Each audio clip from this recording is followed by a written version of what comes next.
Major funding for this program was provided by the Ford Foundation. Additional funding was provided by the Victoria Foundation. At least 24 fires were reported in the south central section of Los Angeles. As soon as one was put out, another would start. North to the San Fernando Valley, there were 30 major fires burning in the city at nightfall. Looters took as much as they could from dozens of stores. Hundreds of looters stole food, television sets. Looters continued their rampage. California officials are calling for more help in an attempt to stop the lawlessness.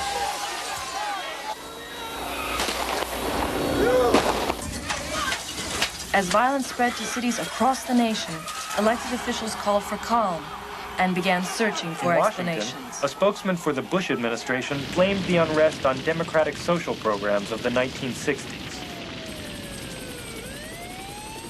Viable communities don't just happen. You have to invest in them, and you have to invest in people. The basic premise of community development is that you believe in people's ability and right to have a say about what happens in their own communities and what their communities look like, and that you have to give them that ability to have a stake in the society, to vote and make their own decisions.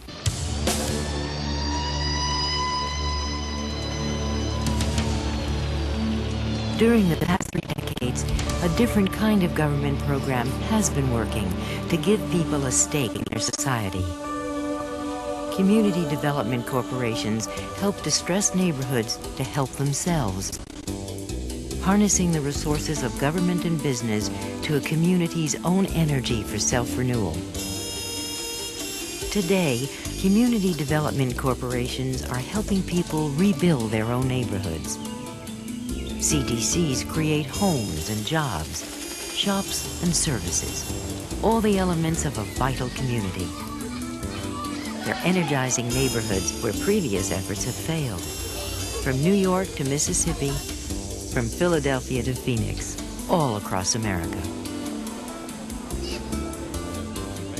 We'll meet the pioneers of community development, the ministers, block organizers, unionists, and entrepreneurs. All local residents who have embraced their neighborhood's potential and who are bringing people together to restore the sense of community we all value.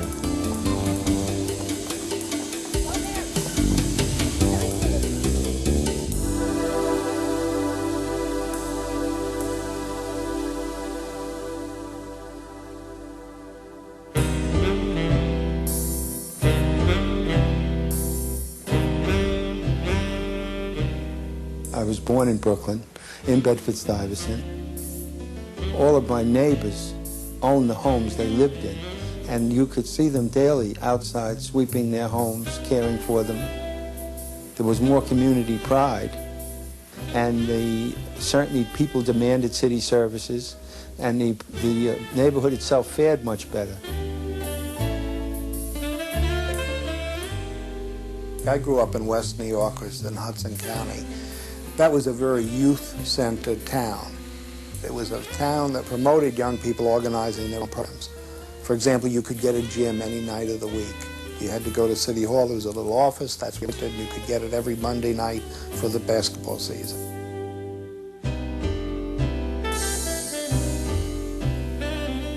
We moved into the Albany Project in 1950. They didn't use the word integration in those days, but it was a well-integrated project. They had 5 black or Puerto Rican families, 5 white families on each floor. And we babysat for each other. We met in each other's houses. We had PTA meetings, what have you.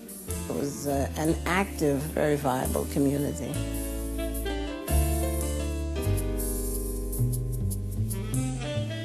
I grew up in Phoenix, Arizona, and the schools that I attended during grammar school were always predominantly Mexican-American. There were blacks and some Anglos within that school. And interestingly enough, they all spoke Spanish. It was very comfortable in our community to be able to turn somebody, regardless of whether they were Mexican or not, and start speaking Spanish and know that you were going to get you were going to communicate okay.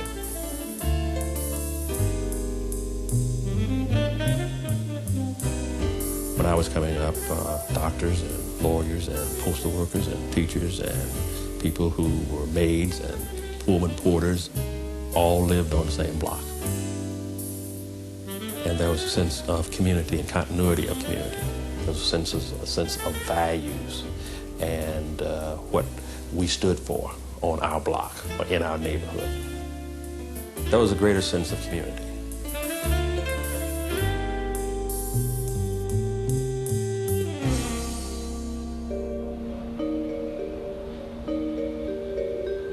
But by the 1950s, fundamental changes had already begun to erode the foundations of America's urban communities.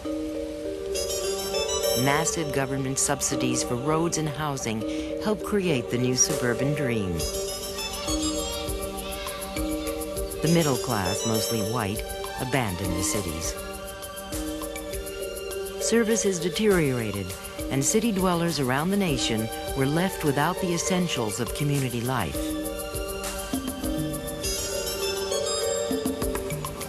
All during the 60s and the 50s, and the Los Angeles City Transportation Agency, RTD, would not transport people into Watts. They would drop them off about a mile outside of Watts, and then a private bus company would pick them up to bring them to Watts. RTD would not come into Watts. Once Woodlawn tipped from majority white to black, which was in 1957, the lending institution, in this particular instance, the Southeast Chicago Bank, redlined the area. Devastating to any urban community. When a bank leaves a community, what it really says is that we have no confidence in the community. We don't believe that this community is going up. We think it's going down. And we believe that this community is disinvested in.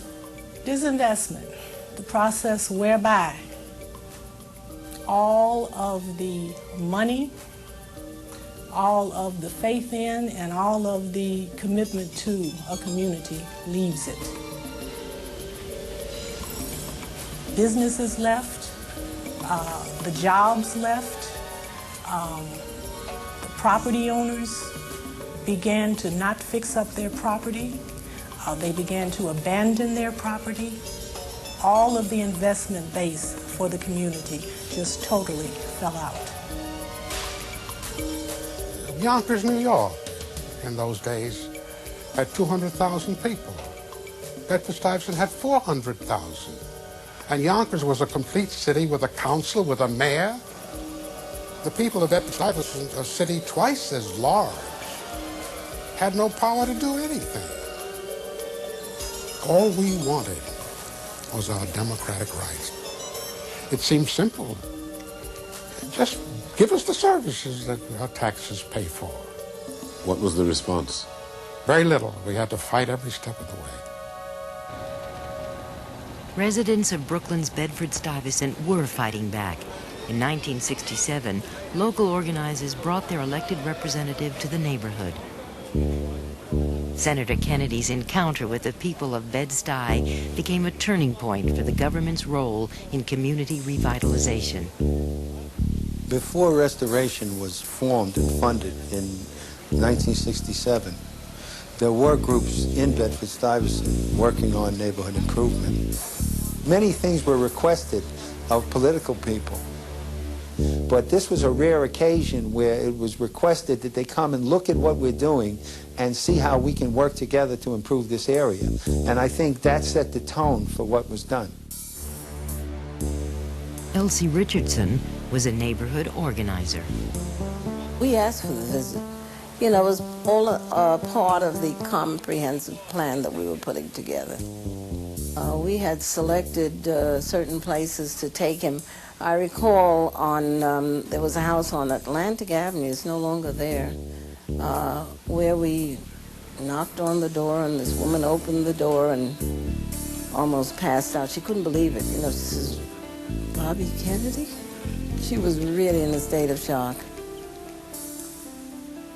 We took him around sufficiently to give him a feel of, just what was happening, good and bad. There was a lot of tension around his visit. Will this be another political leader walking through the community and nothing coming out of it? I think the staff was being very pragmatic. They saw in Bedford-Stuyvesant a community that had a great deal of home ownership and a great deal of strength, so that while they could address the problems, there was a foundation on which to build. We went back to the Y, and the other image that I remember very strongly was Judge Jones getting up at that meeting and very articulately demanding from Kennedy a commitment that would be a viable commitment. So I said, I'm glad you're here, but I want you to know that your late brother, Jack Kennedy, already had seen and understood these things. We know those things. He knew those, and you were his Attorney General. And we're tired of being studied, Senator. And I sat down. They thought that was an angry thing to say. Mark, I was a little tired of being studied, and that's all I said. How did Bobby Kennedy respond to your statement? He wasn't disturbed by it. He said, I understand. Of all the people I know, he was a real doer. And he came back and said to his staff and his associates, these poverty programs aren't working. We've got to come up with something new.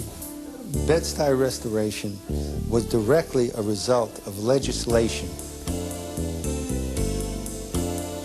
The two New York senators, Senator Kennedy and Senator Javits, co-sponsored legislation called the Special Impact Program, taking a combination of neighborhood leaders and business leaders who ostensibly had the business know-how, and you had people living there who knew the problem. The legislation was unique in that it made for a marriage between the community and the business world. And in those days, that meant the black world and the white world. It was empowerment of the people of my community, our community, with the help of the people who could unlock the doors and break the log jams that were keeping us from achieving any democratic rights in our own community. I think we're past the point where the people of Bedford-Stuyvesant will take promises in lieu of performance. We're past the point where a few $1 million is going to solve the problem. In Bedford-Stuyvesant, we need something on the order of $1 billion, not a handful of money, to bring it back to its former condition.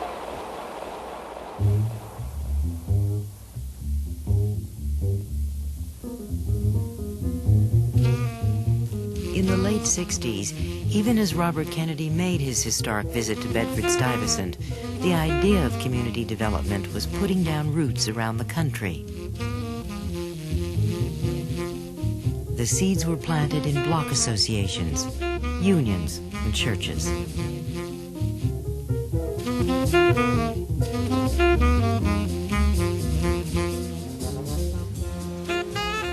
When I came to Philadelphia, I began to learn about businesses, and I began to learn what was possible out of the black community in the development of his own enterprises. And one day I preached a sermon at Zion about Jesus feeding the 5,000.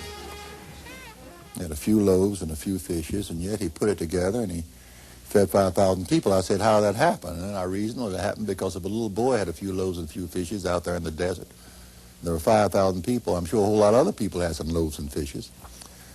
But the important thing was for him to organize it, everybody to put in their little bit, and you had enough to feed everybody, and a whole lot left over. So I said, that's what I'm going to do with the church in the community. I said, I'm going to ask people to put $10 down for 36 months of loaves and fishes, and see if we could accumulate resources enough to build something that we would own ourselves. 600 people joined the first Sunday morning I announced it. That money began to grow and to accumulate. It was the people's money.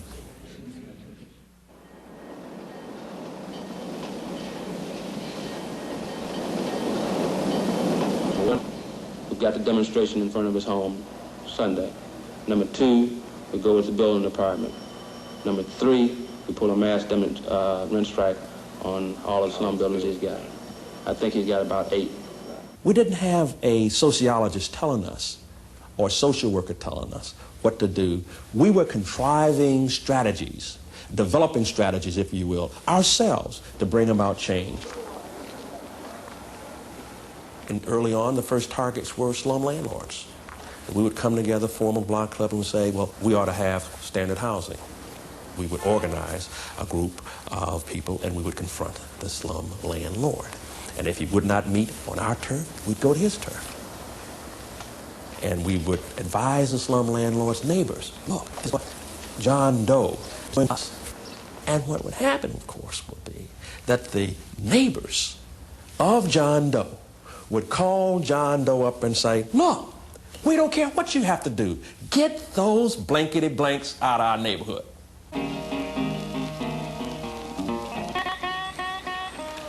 MACE was created in 1967.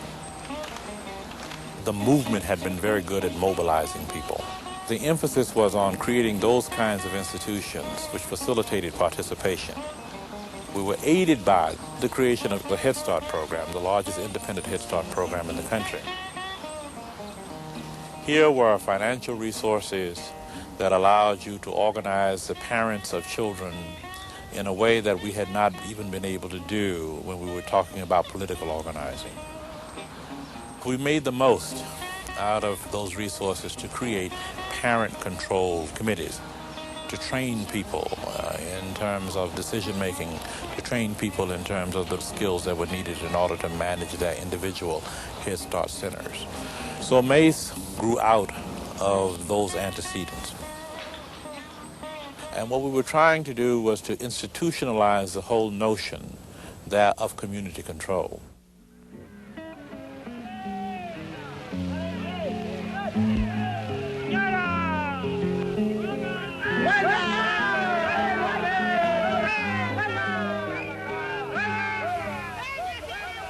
When Sister Chavez came along, all of a sudden there was one Mexican leader in our community that was articulating the strife that farm workers were going through, but we could all relate. I mean, my mother picked onions and carrots, and my father picked cotton and so on. All our parents, in one way or another, came out of that environment. So Sister Chavez kind of embedded within his movement. We kind of all latched on to his national focus as a leader of human rights. In Arizona, Chicanos por la Causa came along, and all of a sudden Chicanos meant we're going to change. I mean, we are not going to allow ourselves to be cast in the role that the society has given us. That's when we started talking about we're going to create our own institutions. Our community is going to reflect our community versus the Anglo being in a position of power all the time. And what it allowed for people like myself was a great deal of pride that for the first time there was an organization speaking out for Hispanic issues. We were going to take the system on as a whole and change everything, and obviously for the betterment of our community.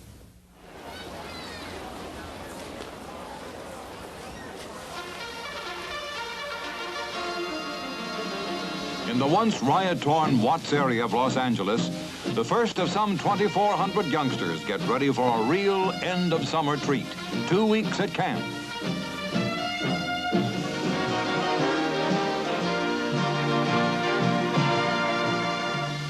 The real guiding star is Ted Watkins, head of the sponsoring Watts Community Action Council. In 1965, I was appointed to become an international representative of the Auto Workers Union with other union men who lived in Watts. Because of the kind of conditions that existed in the community where we lived, we felt that some of the same organizing capabilities and concession and bargaining arrangements could be made with some of the politicians who supposedly represented this area. And out of that grew a major organization, the Watts Labor Community Action Committee. The kernel from which community development grows is that you involve the people who live in the community that is to be developed. That is the radical underpinning of the entire movement. That unlike urban redevelopment and public housing and so forth, where government has come in as an outside force and built this housing and then put people in it, that you involve the people who live there in a process that says, what do we want to do here in our own neighborhoods? As these diverse groups headed into the 1970s, this new model of federal and foundation support, pioneered in Bedford-Stuyvesant, enabled them to go the next step. By becoming community development corporations, they took development into their own hands with the mandate and the resources to actually rebuild their own neighborhoods.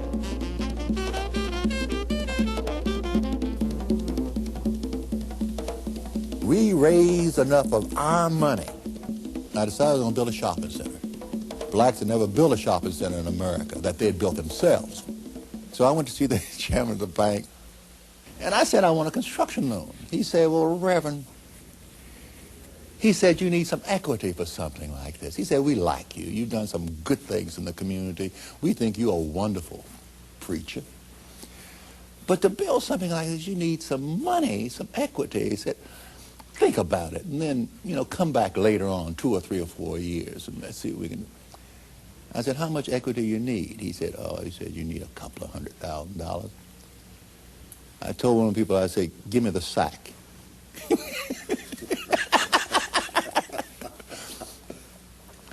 I opened the sack. I opened it up, and $400,000 worth of equities came out. The man's eyeglasses fell off his eyes. He came around the table and took me and said, Reverend, we can work together. I found that $400,000 makes a difference in race relations in America.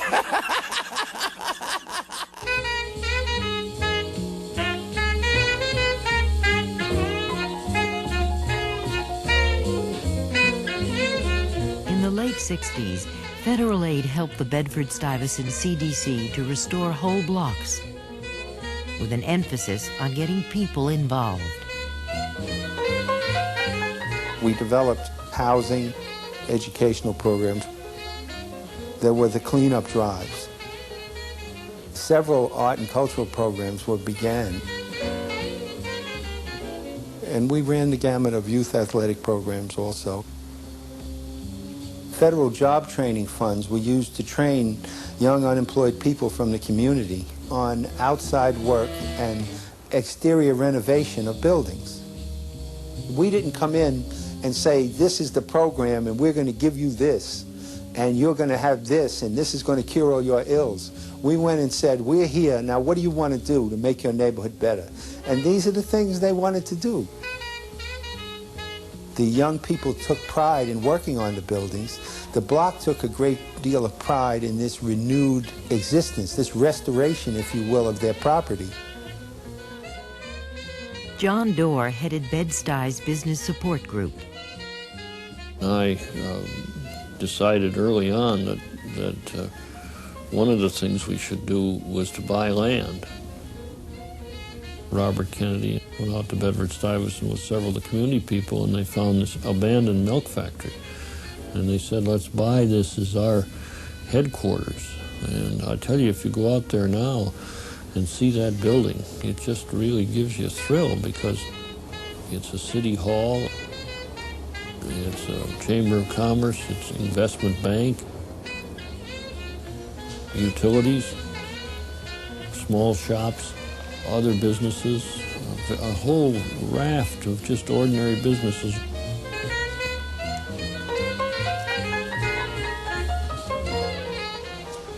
That's what you need. You got to have a place where people can identify with and be proud of and want to build from there.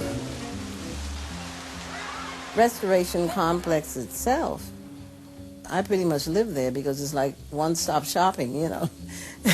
You can get your Xeroxing done downstairs, your banking done at 3 banks, and pay your telephone and your Con Ed bill and go to Pathmark and shop, you know. Card stores, dress shops. It's very well planned.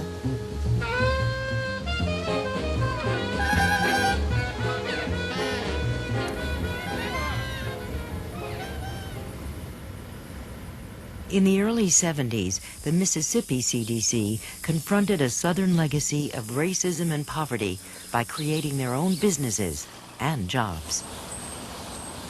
If you were a plantation worker living on a white person's plantation, and if you did anything that offended that white person, politically or otherwise, then you were out of a job, you were out of a house, with very, very limited opportunity for another job or another house. We realized that ultimately what we were going to have to do was to try to create a vehicle to provide jobs for people. That in the final analysis, that if you could not basically break the monopoly that the plantations had in terms of hiring people, then you had limited opportunity in terms of having people exercise their freedoms, no matter what the law said. Many of these jobs were, for example, manufacturing jobs. We ran a metal stamping plant. We ran a plant that developed wire harnesses. We ran a cut and sew operation for manufacturing blue jeans for Levi's, Bluebell, and all of the major manufacturers. That plant employed about 100 women.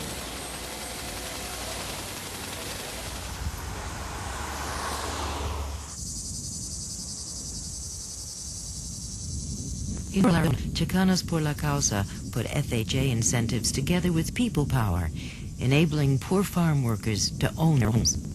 Somerton, which is a couple of miles from the Mexican border, was the first rural project that we decided to expand into. And one of the major needs in that community was housing. But the financing of housing in rural areas is very difficult. And one of the programs that's been very successful for CPLC is the Sweat Equity Program. The idea between the Sweat Equity Program is that you as a family and as a neighborhood participate in building and helping your neighbor build their house. If an individual is a carpenter, he can do some carpentry work. If he's a carpet layer, he can lay carpet. If he's a landscaper, he can lay landscaping. It is a process where the community actually comes together to build.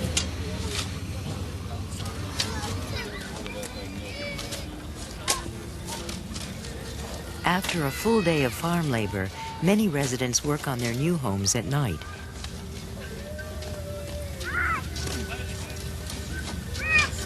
We were trying to save to buy a house, and we couldn't never make even the down payment. So this way, your sweat equity is your down payment. This was the only way we could afford a house. It sure makes you appreciate having a house, because it's a lot of hard work, and you know what goes into it, and you really take care of your house when you move in. You don't take it for granted. The good thing about this is that you get to know your neighbors. You know, you work together, so you know each other, and it's not like you go into a whole new neighborhood and you don't know anybody, and you just stay inside your house. And here, you go out and you walk and you say hi, and they invite you, to drink, and they call you by your name. It's a lot better. I think it's a good project. Most of those communities that have sweat equity programs, you'll find, have lower crime rates. There's a great deal of pride on the part of the neighborhood in keeping their neighborhood up, and much more assistance of helping each other out as a community, which really does reflect what a good Hispanic community should be like.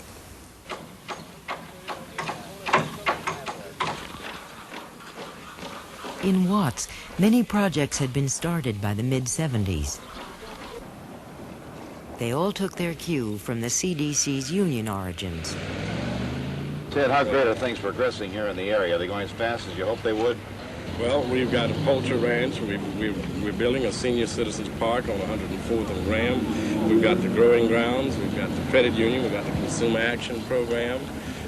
We've got the best pocket parks that we've built. Our organization is an organization of workers. We formed this organization based on what skill a person had, whether he was a carpenter, plumber, or electrician, or automobile worker, or whatever. It was based on that labor. Our organization has been a sweat and blood organization. In 25 years, we have never put on a fundraising event. We've never gone out and begged for donations to support us. What we have done is 25 years of doing work and getting contracts through city, county, state, federal government to produce. We have been the developer, owner, and builder. We are able to turn our money over and build shopping center developments, $1 million buildings. We're able to build a $3 million house for senior citizens and handicapped people. Our money turned over in benefits for the community. What makes a community development corporation? Well, one of the criteria was able to engage in projects of scale, meaning that early on there was a realization that there had to be a critical mass of activity to establish a sense of confidence in a neighborhood.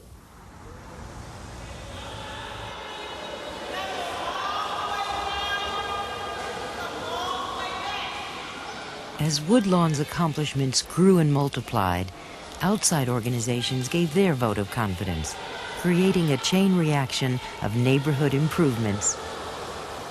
The competition for the Y was fierce. Every community wanted the regional Y. 20 years ago, the YMCA of metropolitan Chicago would never have put a new Y in Woodlawn. They put that Y in Woodlawn because they had the confidence in the community that we'd helped to establish. At best, TWO is a catalyst. If we could catalyze reinvestment in the community, we don't have to do it all. The point is, let others take it up after we've been on the point and continuing, and we're beginning to see that.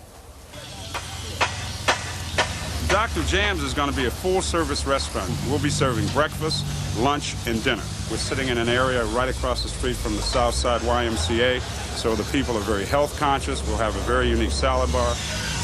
We will probably employ approximately 100 part-time and full-time employees. It really helps the community get back to work.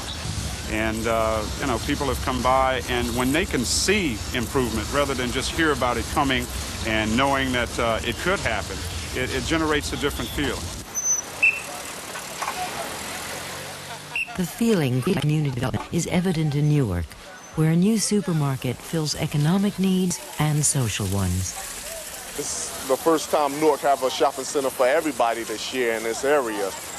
People out here, they proud that they have a shopping center that, belongs to them, that they could just come from their house and just walk around the corner or something and just go here and shop, without no problem have to go long distance, because most people in this area, they don't have transportation anyway.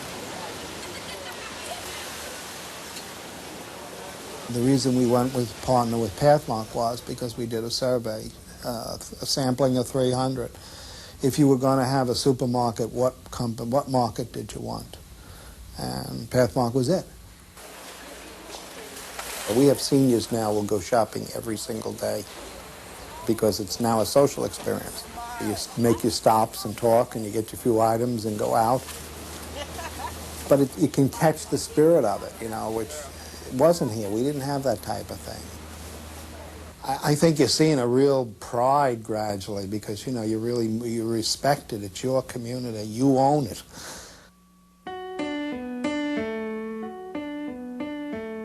The Newark CDC's commitment embraces all aspects of community life. In the mid-70s, working parents needed daycare, and they came together to forge a solution. Now, Babyland really started with some women in a public housing project with 2 apartments they rented and they connected them. They borrowed $1,000 actually to open the first daycare center. And they ran it really with no government money and for a long time. And Mary Smith, the director, she had 5 children. Part of it was her own need. She had, she had trouble maintaining a job because she didn't have a place to keep children. It turned out to be the first infant daycare in the state of New Jersey. We don't want to hear the stuff that low-income people shouldn't have it that good. Low-income people, and everyone should have it that way.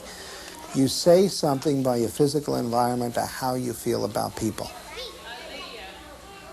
You go into our schools, they're terrible places to be. But you go into a daycare center which is sponsored by a community group, even the poorest paint their places, and the children are happy. There's smiles on their face. It's really hopeful. They're very hopeful places. The key is to get as many people into the decision-making process as possible. Then that building becomes part, people can say, I actually had something to say. That, that was done because I brought it up.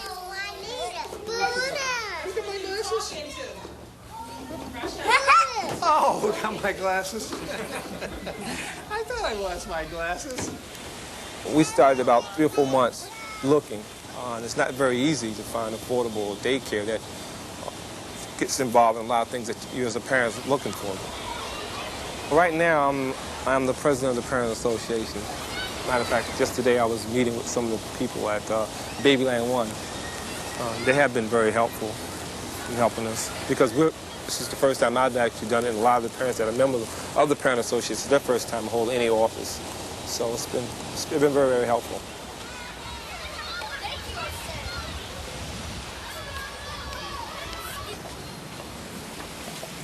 Healthcare is another essential of viable communities. Encouraged by its earlier successes, Bedford-Stuyvesant CDC turned its attention to a critical shortage in the late 1970s. People were coming to us saying that they needed better health care. And what they were doing was they were using the hospital emergency rooms as their family practitioner. And a space became available on Fulton Street, and we came in possession of it, rented it. Healthcare has improved, I think, because when my children were little, we had to go to the hospitals for care. We didn't have as many community centers. So I think it's the quality of life has gone down because of the fear on the streets. But in other things, it's improved. We have around 42,000 patients yearly now. We have several services, dental, medical, GYN. We were founded by Bedford-Stuyvesant Restoration Corporation in 1978. They brought it into life. They are our mother. It's Friday at 9 o'clock. Okay, have a nice day. We are helping the community by giving them preventative health care. We also employ people from the neighborhood in order to help them to be professionals. Yolanda Paul.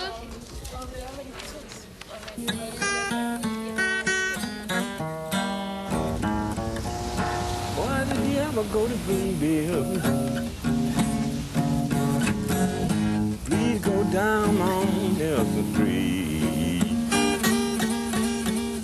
And in Mississippi, community developers found a creative way to bring dollars into their economy while rescuing a vital part of the region's culture. They organized the nation's first major blues festival. The blues was definitely a dying out form. Many of the stellar performers of the earlier periods had nowhere to play. Most everybody that you meet.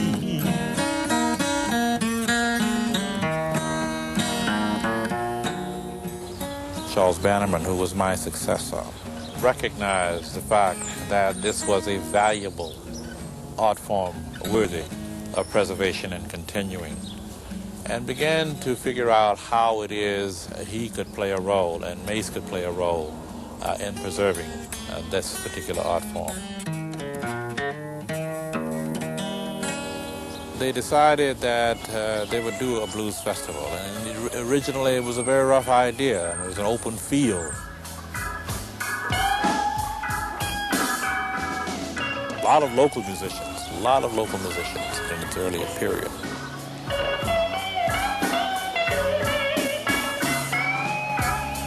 Let's give a great big hand for Mr.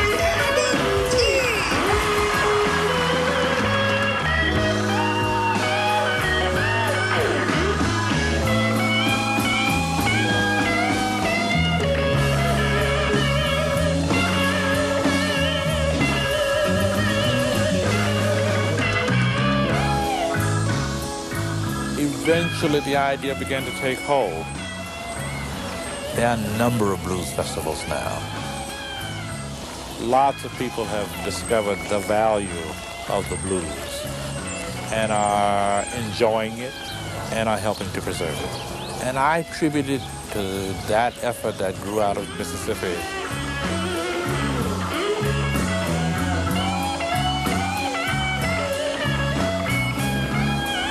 When you're poor, when you're disadvantaged, when you're dispossessed, you have to use every resource at your disposal. The economic, the political, the community resources that can be applied in terms of your particular struggle.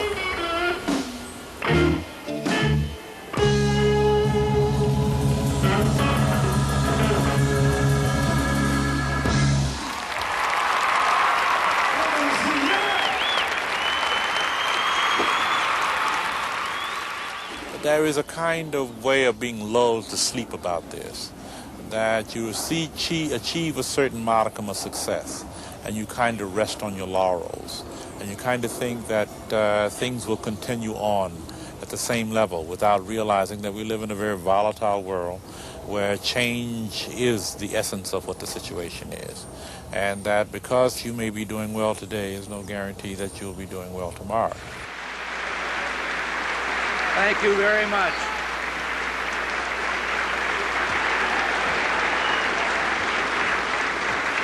Thank you. The budget plan I submit to you on February 8th will realize major savings by dismantling the departments of energy and education and by eliminating ineffective subsidies for business.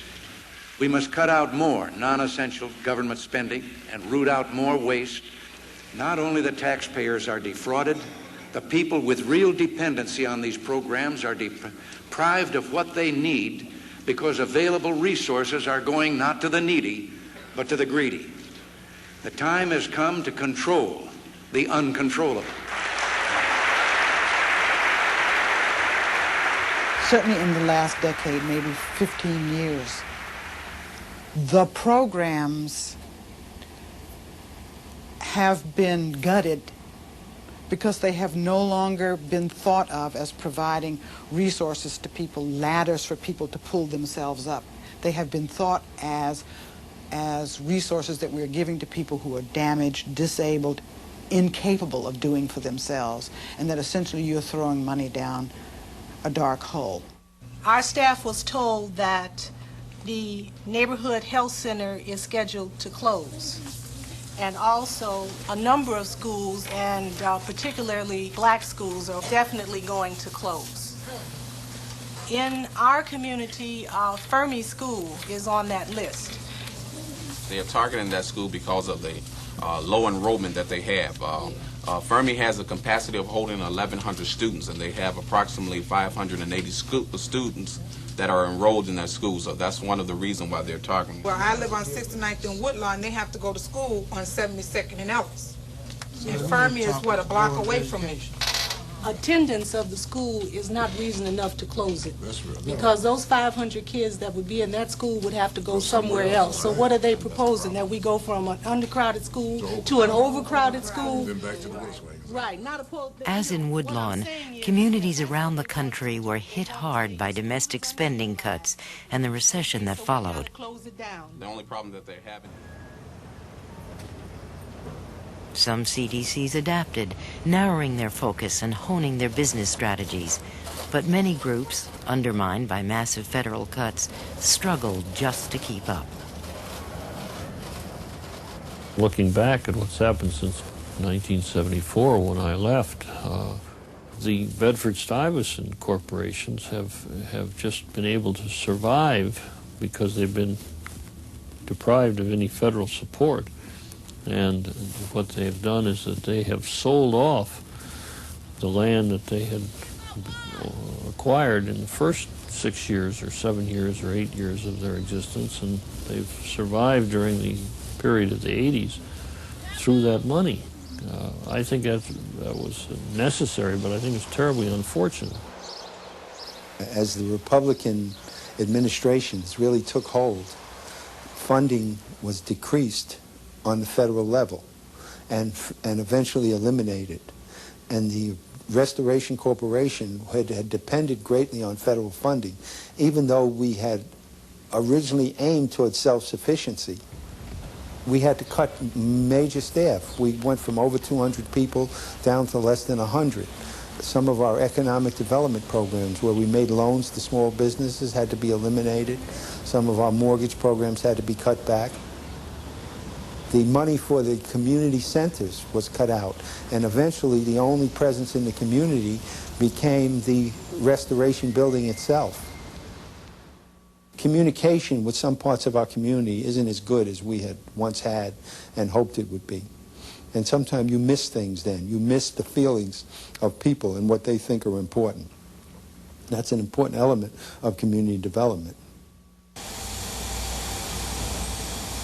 We learned also the possibilities of creation of jobs, but we also learned the limitations. And there were some very definite limitations.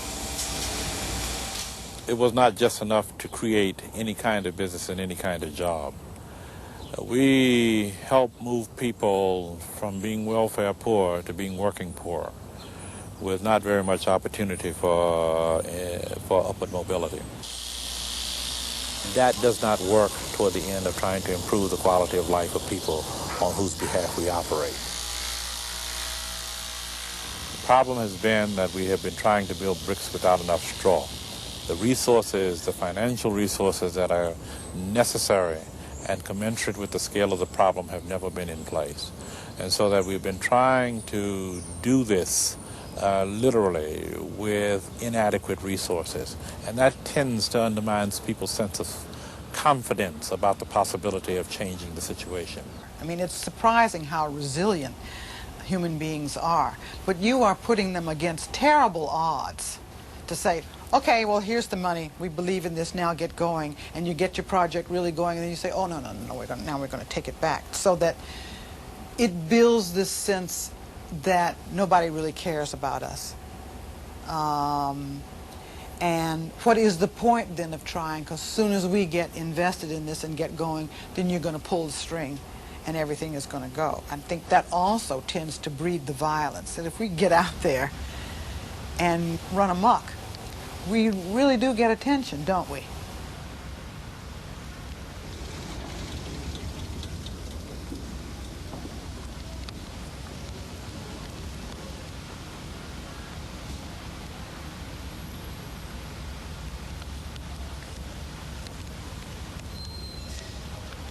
The rage in Los Angeles destroyed $1 billion worth of property, mostly in poor neighborhoods. Ironically, the Watts CDC's flagship shopping center was among the casualties. But Ted Watkins hasn't given up fighting his community's persistent problems. There are more homeless people than we've ever had. There are more people without jobs than we've ever had. All of that resentment, all of the oppression, all of the problems that the community was feeling was the same reason that the Watts Labor Community Action Committee had started the organizing in order to try to alleviate some of those conditions. There is no point at which you can say we can stop doing this. You have to keep reinvesting in people generation after generation. because unless there is that kind of investment, you don't have a viable community of the future. So I think really as a country we have to ask ourselves whether we really believe in the fundamental tenets of our democratic society, where we say people need to be, must be active, must vote, must participate, because that's exactly what community development does.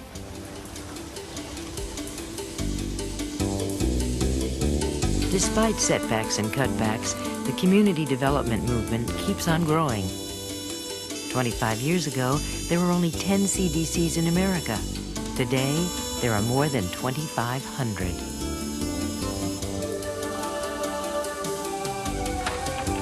CDCs are now the nation's leading producer of low-income housing, creating thousands of jobs, providing essential services, and investing millions in small businesses each year. They are revitalizing urban and rural neighborhoods across the nation, helping blacks and whites, Hispanics, Asians, and Native Americans to help themselves.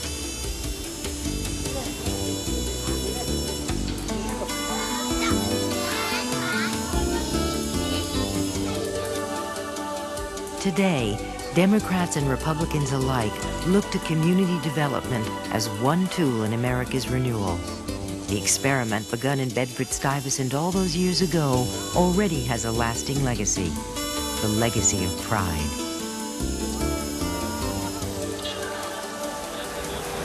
The restoration, they brought in many things, especially the complex over here, the shopping mall, and the education facilities, the health facilities, housing, in which they have given out more than $60 million to help build and improve housing conditions in our community. This business has started with a dream. I did this on my own, but I've had a lot of help from restoration and helping me to stay here by encouraging me and helping me to get business. Well, Bedford-Stuyvesant Restoration Corporation represented a good example of how, you know, a life could be if we took our own responsibility for ourselves. I think Robert Kennedy, in his good effort, was trying to make an example that we could look at and follow, but it takes a while to be restored.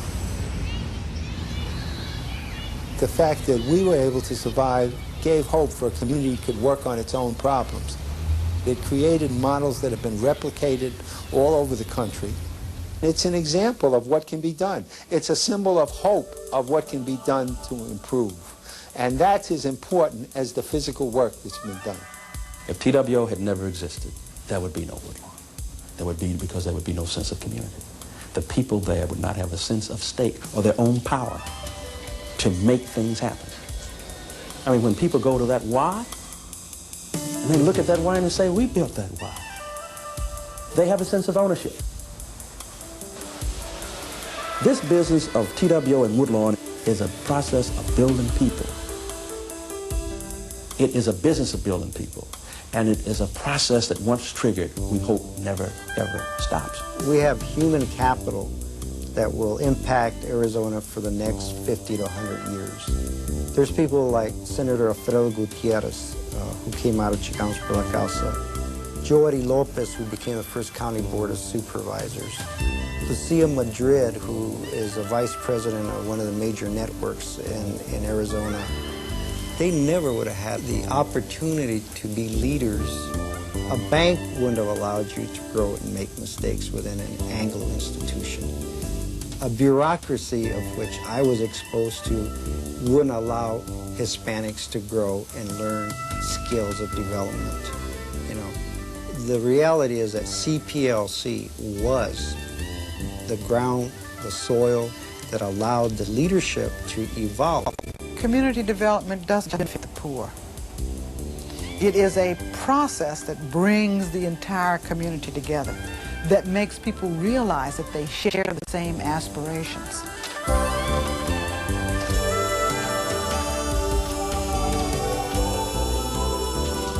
It builds bridges across the community to resources, and it brings people together.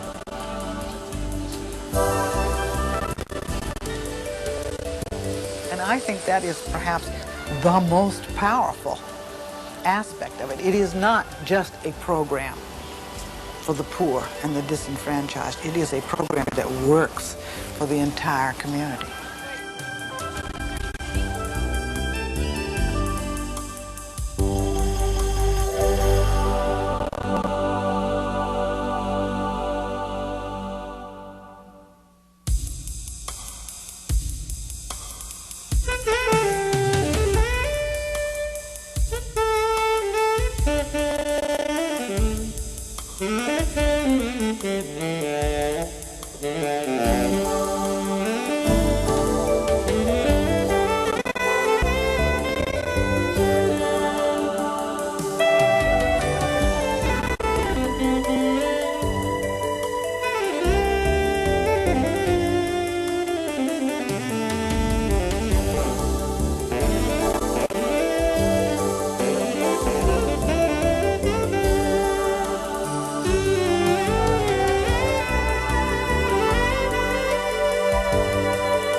Major funding for this program was provided by the Ford Foundation.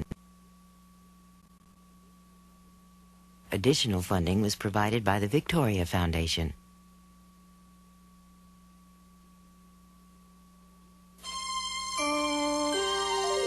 This is PBS.